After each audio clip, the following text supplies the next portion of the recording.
മാതൃഭൂമി അന്താരാഷ്ട്ര അക്ഷരോത്സവത്തിന് ഇന്ന് കൊടിയിറക്കമാണ്. തിരുവനന്തപുരം കനകക്കുന്നിൽ 4 ദിവസം നീണ്ടുന്ന സാഹിത്യോത്സവത്തിന്റെ സമാപന സമ്മേളനം മുഖ്യമന്ത്രി പിണറായി വിജയൻ അല്പസമയത്തിനകം ഉദ്ഘാടനം ചെയ്യുമ്പോൾ മാതൃഭൂമി MD ശ്രീ MV ശ്രേയാംസ് കുമാർ സംസാരിക്കുന്നു. മാറ്റം ഇവിടെ വ്യാഴാഴ്ച വലിയ കുഴപ്പമില്ലായിരുന്നു.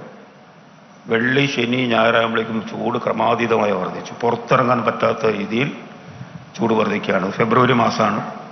ഇനി മാർച്ച്, ഏപ്രിൽ, മെയ് മാസമാകുമ്പോഴേക്കുള്ള എങ്ങനെയായിരിക്കും എന്നുള്ളതിനെ കുറിച്ച് നമുക്കിപ്പം ഊഹിക്കാൻ സാധിക്കില്ല. ഈ മാറ്റങ്ങൾ നമ്മൾ വളരെ ഗൗരവത്തോടുകൂടി കാണണം. നമ്മുടെ ആവാസ വ്യവസ്ഥയിലുണ്ടാകുന്ന ഈ വലിയ മാറ്റങ്ങൾ നമ്മളെവിടെ കൊണ്ടെത്തിക്കുന്നു, അത് നമ്മളുടെ പങ്കെന്താണ്, നമ്മൾക്ക് എന്ത് ചെയ്യാൻ സാധിക്കും, അതാണ് ഏറ്റവും പ്രധാനമായി നമുക്ക് ചർച്ച ചെയ്യപ്പെടേണ്ട വിഷയവും നമ്മൾ വളരെ ശ്രദ്ധ ചെലുത്തേണ്ട കാര്യം അതുതന്നെയാണ്. കാരണം ഇവിടെ മനുഷ്യന്മാർക്കും മറ്റുള്ള ജീവജാലങ്ങൾക്കും ജീവിക്കാൻ പറ്റാത്തൊരു സാഹചര്യം ഉണ്ടായിക്കഴിഞ്ഞാൽ അതിലേക്ക് നീങ്ങാണ് നമ്മൾ. അതിൻ്റെ അപകടാവസ്ഥയെക്കുറിച്ച് നമ്മൾ വളരെയധികം ബോധവാന്മാരാകണം. നമ്മളാലാവുന്ന ഇപ്പം നമ്മൾ കാലാവസ്ഥ വ്യതിയാനം വരുമ്പോൾ മറ്റുള്ള രാജ്യങ്ങളിലെ കാർബൺ എമിഷൻ അത് അങ്ങനെ പറഞ്ഞിട്ട് കാര്യമില്ല. നമ്മൾ മൈക്രോ ലെവലിൽ സൂക്ഷ്മതലത്തിൽ നമ്മൾക്ക് എന്ത് ചെയ്യാൻ സാധിക്കും, നമ്മൾ ജീവിക്കുന്ന പ്രദേശങ്ങളിൽ എന്ത് ചെയ്യാൻ സാധിക്കും.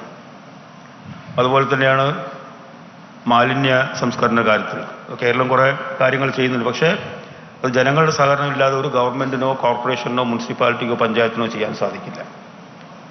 അതും വലിയൊരു പ്രശ്നമാണ്. ഇങ്ങനെയുള്ള കാതലായ കാര്യങ്ങളിൽ എങ്ങനെ നമ്മൾ പ്രതികരിക്കുന്നു, അതിനെ നമ്മൾ എങ്ങനെ കൈകാര്യം ചെയ്യുന്നുള്ള ഏറ്റവും പ്രധാനപ്പെട്ട ഘടകം തന്നെയാണ്. ഞാൻ മറ്റുള്ള ഇതിലേക്കൊന്നും കിടക്കുന്നില്ല.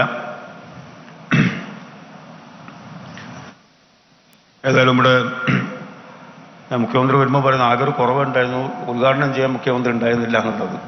എല്ലാ വർഷവും അദ്ദേഹമാണത് ചെയ്യാറ്. ഇത്തവണ പാർട്ടി സമ്മേളനങ്ങളായതുകൊണ്ട് അദ്ദേഹത്തിന്